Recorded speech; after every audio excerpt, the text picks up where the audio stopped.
နေလာခင်ဗျာရွက်ကလေးပြန်လဲကြိုးစုပါတယ်ဒီဗီဒီယိုလေးကတော့အခုပဲကစားသွားတယ်ကျွန်တော်တို့ United နဲ့ AC Milan တို့ရဲ့ပွဲလေးကိုပွဲပြီး30ချိန်လို့ပြောပါတယ်ဒီပွဲမှာတော့ကျွန်တော် United ဟာ AC Milan ကို2-4ဆိုတဲ့ရလဒ်နဲ့ဂိုးပြတ်ရှုံးနေခဲ့တာဖြစ်ပါတယ်အမိုရီရဲ့ AC Milan ဟာကျွန်တော်တို့ဘိုင်ကားရဲ့ကျွန်တော်တို့ Manchester United ကို2-4ဆိုတဲ့ရလဒ်နဲ့အနိုင်ရရှိသွားခဲ့တာဖြစ်ပါတယ်ဒီပွဲမှာတော့ကျွန်တော်တို့ကအရာရာကိုမသားခဲ့ဘူးပေါ့ဗျာအရာရာကိုအနိုင်နဲ့ကစားခဲ့ရတယ်ဂိုးတွေကိုတော့10မိနစ်မှာတို့မကွိုင်းရဘရူနိုဖာနက်တက်ရဲ့ထောင်းကန်ဘောကနေခေါင်းတိုက်သွင်းခဲ့တယ်သူတို့ကလည်း39မိနစ်မှာချီပါကိုပြင်ရတယ်နောက်ထပ်ဒုတိယပိုင်းစမှာ50မိနစ်မှာဒိုကူကသူတို့နောက်တန်းအမှားနေကိုရခဲ့ပေမဲ့59မိနစ်မှာပဲသူတို့ကပြင်နေချီပါခဲ့တယ်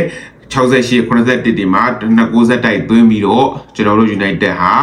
2-4ဆိုတဲ့ရလဒ်နဲ့အရှုံးပေးခဲ့ရဖြစ်ပါတယ်ဒီပွဲမှာတော့ United ဟာကွင်းလင်ရတိတတာကိုချိတ်ဆက်မမိခဲ့ဘူးဒီချိတ်ဆက်မမိခဲ့တာကွင်းလင်ကစားသမား2ယောက်ဖြစ်တဲ့စန်တုံးနဲ့ယူရီတိုင်လမန်တို့ဟာကစားသမားအသစ်2ယောက်လည်းဖြစ်တယ်သူတို့တွဲဖက်ကစားဘူးရလည်းသိပွဲချိန်ကြလည်းမရှိသေးတဲ့အတွက်ကြောင့်မလို့ချိတ်ဆက်ကလုံးဝမမီဘူးတော့ဒီနေ့ United ဟာ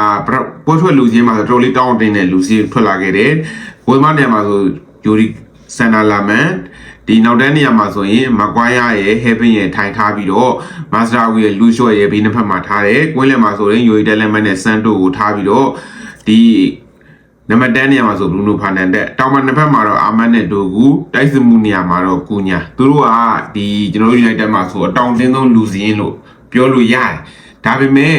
ကျွန်တော်တို့ကအတောင်တင်းဆုံးလူစင်းလို့ပြောလို့ရပေမဲ့ဒီလိုတွဲကစားတာဒီပွဲပထမဆုံးပဲတခြားပွဲတွေမှာဒီလိုမျိုးတွဲကစားဘူးတဲ့တွေ့အကြုံဒီလိုဟိုနားလဲမှုတွေလုံးဝမရှိသေးတဲ့အတွက်ကြောင့်မလို့ကွင်းလေရတော်တော်ကိုအချိန်နေဆိုးပါတယ်တော်တော်လေးကိုပေါက်တယ်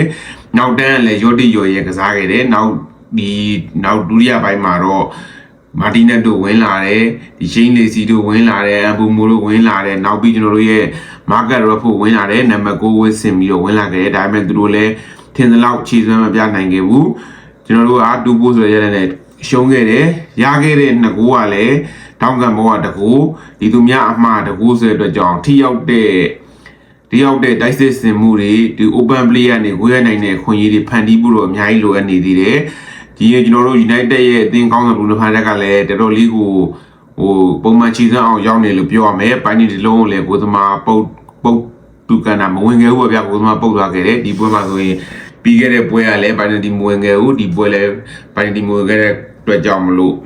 နှစ်ပွဲရှိပြီးဘလူးနိုဖာနက်ဟာပိုင်းလွယ်ခဲ့တာပဲဖြစ်ပါတယ်နောက်ပြီးကျွန်တော်တို့ United ရဲ့ကွင်းလင်ဟာလည်းတော်တော်လေးကိုစိုးရိမ်ရကောင်းမယ်လို့ထင်တယ်ဒီပုံစံတိုင်းမှာဆိုကိုဝေမင်းနူးဝင်လာတော့လေကိုဝေမင်းနူးနဲ့ယူရီတယ်လမန်နဲ့တွဲကစားတယ်ဒါပေမဲ့ထင်သလောက်အဆင်မပြေသေးဘူးပေါ့ဗျာဒါကတော့နားလည်မှုတွေလုံလဲလုံနားလည်မှုရသွားရင်လည်းကောင်းရင်ကောင်းမှာပေါ့ဒါပေမဲ့လည်းတော့ကောင်းကန်းတယောက်လောက်တော့ခေါ်မလားပေါ့ဒီခေါ်မလားပြောနေပါဗျာဒီနောက်22ရက်နေ့ဆိုလို့ရှိရင်ကျွန်တော်တို့ပရီးမီးယားလိပွဲစပြီဘယ်လိုတွေဆက်ဖြစ်လာအောင်လဲဆိုတာတော့စောင့်ကြည့်အောင်မယ်ဒီကျွန်တော်တို့ United ရဲ့နောက်ဆုံးချီစမ်းပွဲအမိုရီရဲ့ AC Milan ကို2-4ဆိုတဲ့ရှုံးခဲ့တဲ့ပွဲပဲဖြစ်ပါတယ်ဒီပွဲလေးကတော့ကျွန်တော်တို့ဟာအရာရာကိုအသာစီးမရဘဲနဲ့အနှိမ့်ဘက်ကနေရှုံးခဲ့တာပဲဖြစ်ပါတယ်ဒါလေးကတော့ကျွန်တော် United နဲ့ AC Milan တို့ကစားသွားတဲ့ချီစမ်းပွဲလေးကိုပွဲပြီး3သက်ချက်လုပ်ခဲ့ရပဲဖြစ်ပါတယ်နောက်တစ်ဗီဒီယိုတွေ့ရမယ်ကျွန်တော်တို့အုံကနေဖြစ်ပါတယ်မနိုင်ရင်လည်းနှလုံးငင်းကြပါစေကျမချမ်းသာကြပါစေ